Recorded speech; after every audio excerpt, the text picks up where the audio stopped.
मी आमच्या पोरांना मोठी स्वप्न दाखवली नाही, त्यांना त्यांच्या जगण्याची कला शिकवली नाही.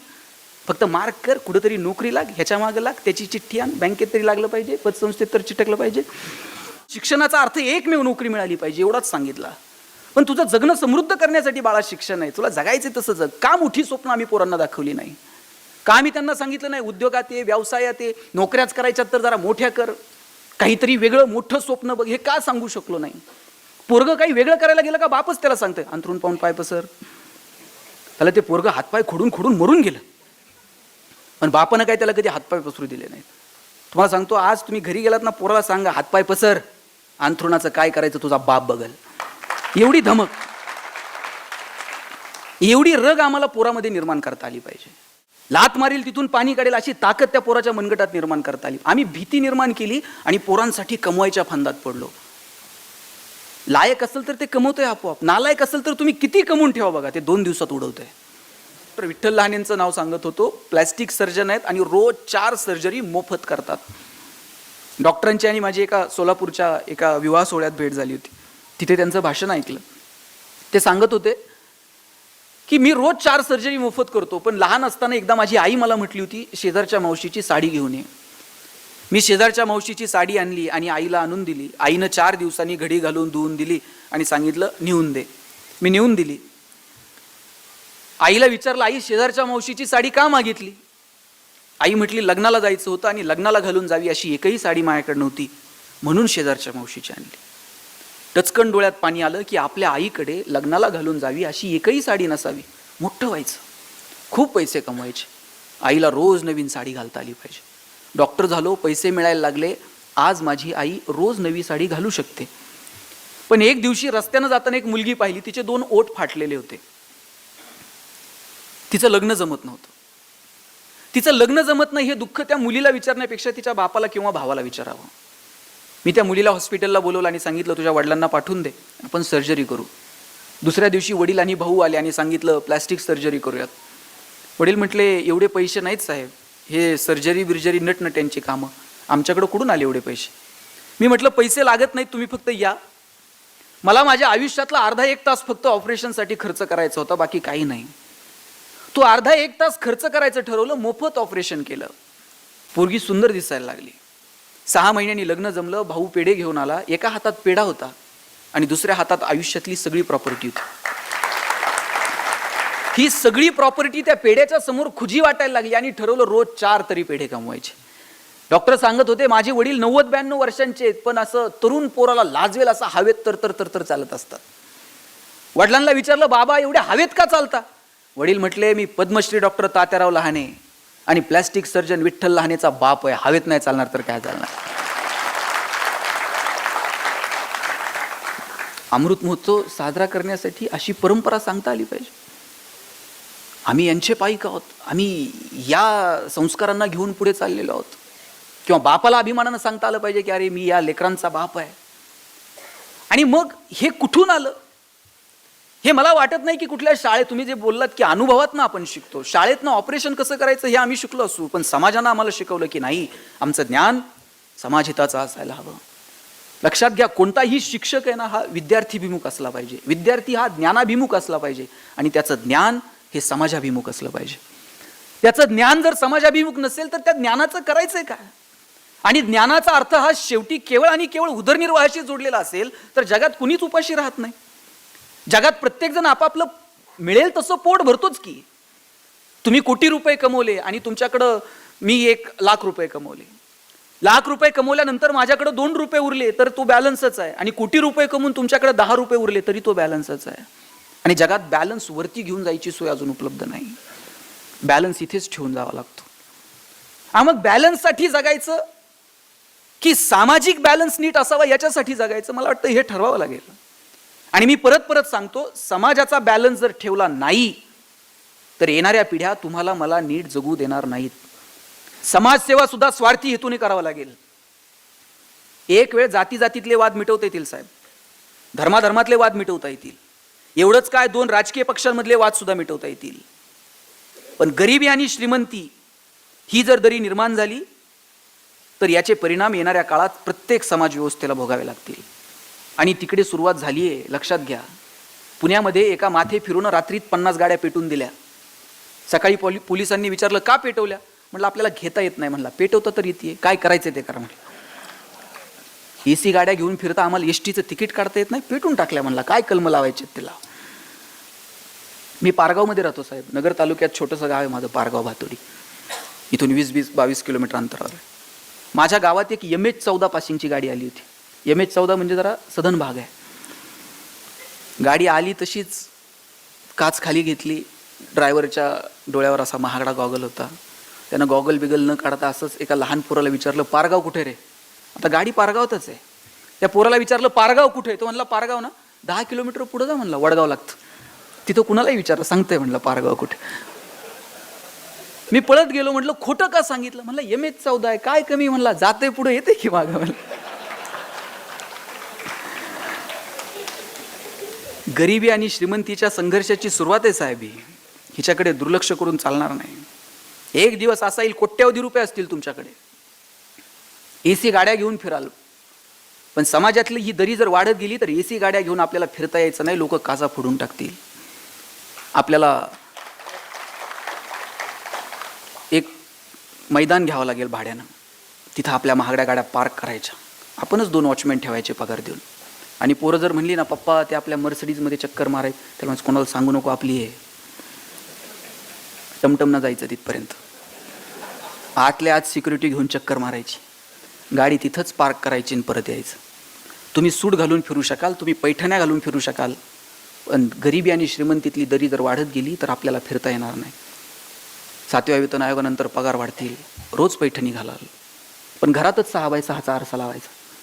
तुम्ही पैठणी घालायची, तुम्ही सूट घालायचा, तुम्ही म्हणायचं किती छान दिसते, तुम्ही म्हणायचं तुम्ही किती गोड दिसताय.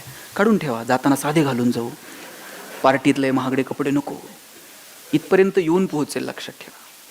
आणि इथपर्यंत येऊ नये असं जर वाटत असेल तर ज्ञानोबांनी सांगितलं, दुरितांचे तिमिर जाओ, विश्व स्वधर्म सूर्य पाहो, आणि जो जे वांछील तो ते लाहो प्राणी जात. ज्याला ज्याला जे जे हवंय ते मिळू दे, पण कधी मिळू दे?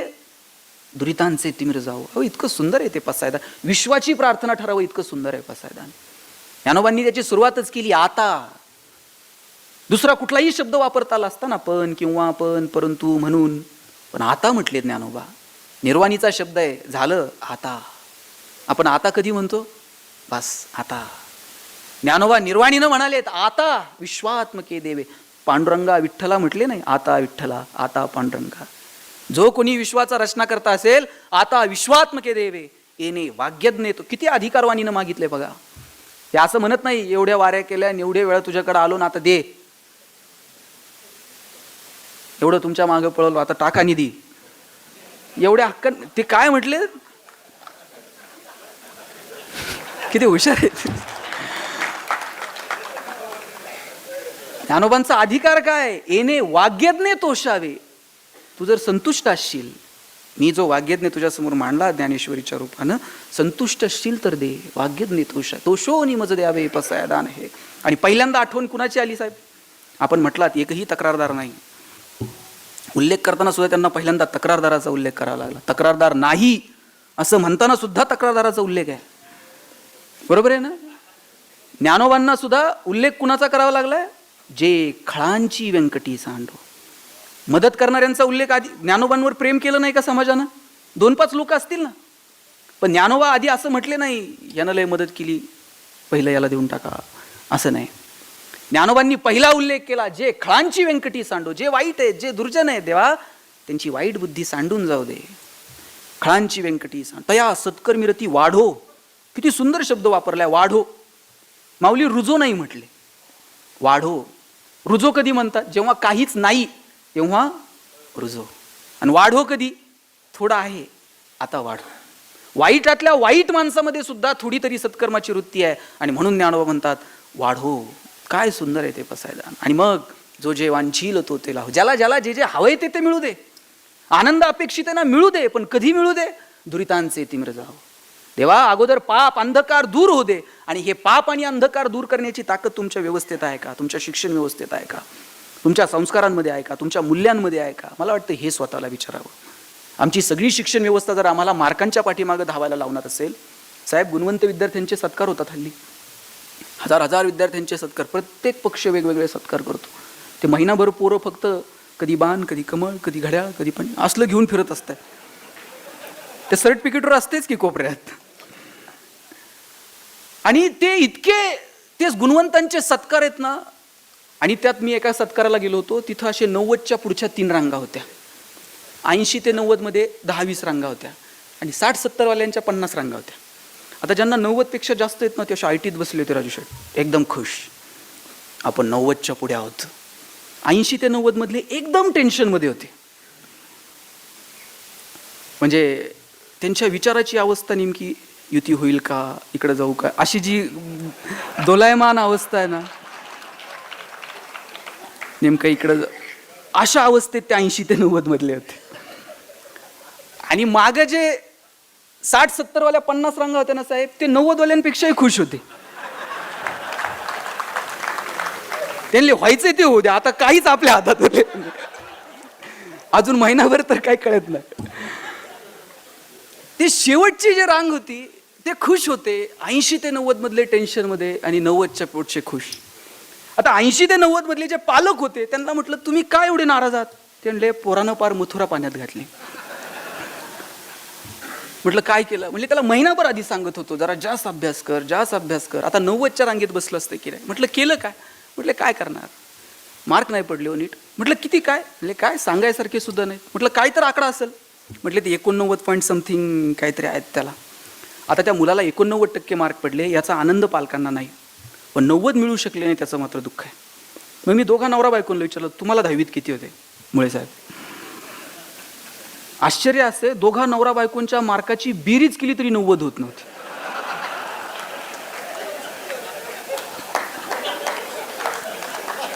आणि त्यांना दुःख याचं होतं, पोराला 90 पडले नाहीत. आम्ही या सगळ्या शिक्षण व्यवस्थेला कुठे घेऊन चाललोय? कॉमर्समध्ये ग्रॅज्युएट झालेल्या पोराला बँकेत डीडी काढता येत नाही, मराठीत ग्रॅज्युएट झालेल्या पोराला शुद्ध नीट मराठीत बोलता येत नाही, इंग्रजीत ग्रॅज्युएट झालेल्या पोराला स्वतःचा बायोडाटा इंग्लिशमध्ये लिहिता येत नाही. कुठे घेऊन चाललोय आम्ही या सगळ्या व्यवस्थेला? नॉस्कॉम कमिटीचा रिपोर्ट होता, in future 75% engineers will be permanently unemployed, 90% plain graduates will be permanently unemployed. नोकऱ्याच मिळणार नाहीत. 90% प्लेन ग्रॅज्युएट, इंजिनियर्स 75%, नोकऱ्याच नाहीत. का नाहीत? ते आम्ही शिकलो नाही. आम्ही फक्त आणि फक्त मार्कांच्या पाठीमागं धावत राहिलो. मार्क कसे मिळतील? समाजात नवीन नवीन काय घडतंय? जपान उद्ध्वस्त झालं, पण परत ताटमानेनं उभं राहिलं. कुणाच्या जोरावर राहिलं? तिथल्या लिंबू टिंबू पोरांच्या जोरावर जपान उभं राहिलं. दुबईमध्ये काय होतं? तेलाचे पैसे होते, पण proper utilisation of the resources. आज काय? जगातला सगळ्यात बिझिएस्ट एअरपोर्ट दुबईचा आहे, जगातला सगळ्यात प्रॉफिएस्ट मॉल दुबईचा आहे. आम्ही आमच्या पोरांना मोठी स्वप्न दाखवली नाही, त्यांना त्यांच्या जगण्याची कला शिकवली नाही. फक्त मार्क कर, कुठेतरी नोकरी लाग, ह्याच्या मागे लाग, त्याची चिठ्ठी आण, बँकेत तरी लागलं पाहिजे, पतसंस्थेत तर चिटकलं पाहिजे. परवा निमसे सर भेटले होते एका कार्यक्रमात. लखनौला कुलगुरू असताना 123 जागांसाठी लाखो पोरांनी अर्ज केले होते शिपाई पदासाठी, आणि त्याच्यामध्ये हजारो पोरं PhD होल्डर होते. कुठे घेऊन चाललोय आम्ही सगळ्या शिक्षण व्यवस्थेला? म्हणजे आम्ही, आणि याच्यात पोरांची चूक नाहीये, पालक म्हणून तुमची माझी चूक नाहीये का? आपण शिक्षणाचा अर्थ एकमेव नोकरी मिळाली पाहिजे एवढाच सांगितला, पण तुझं जगणं समृद्ध करण्यासाठी बाळा शिक्षण आहे, तुला जगायचे तसं जग. का मोठी स्वप्न आम्ही पोरांना दाखवली नाही? का आम्ही त्यांना सांगितलं नाही उद्योगात ये, व्यवसायात ये, नोकऱ्याच करायच्यात तर जरा मोठ्या कर, काहीतरी वेगळं मोठं स्वप्न बघ, हे का सांगू शकलो नाही? पोरगं काही वेगळं करायला गेलं का बापच त्याला सांगतंय अंथरून पाहून पाय पसर. त्याला ते पोरगं हातपाय खोडून खोडून मरून गेलं, पण बापानं काय त्याला कधी हातपाय पसरू दिले नाहीत. तुम्हाला सांगतो, आज तुम्ही घरी गेलात ना, पोराला सांगा हातपाय पसर, अंथरुणाचं काय करायचं तुझा बाप बघल. एवढी धमक, एवढी रग आम्हाला पोरामध्ये निर्माण करता आली पाहिजे. लात मारील तिथून पाणी काढेल अशी ताकद त्या पोराच्या मनगटात निर्माण करता आली. आम्ही भीती निर्माण केली आणि पोरांसाठी कमवायच्या फंदात पडलो. लायक असेल तर ते कमवतोय आपोआप, नालायक असेल तर तुम्ही किती कमवून ठेवा बघा, ते 2 दिवसात उडवतोय. त्याच्यामध्ये कमवण्याची रग, त्याच्यामध्ये कमवण्याची लायकी आम्हाला निर्माण करता येईल का? मुळात हा प्रश्न आहे.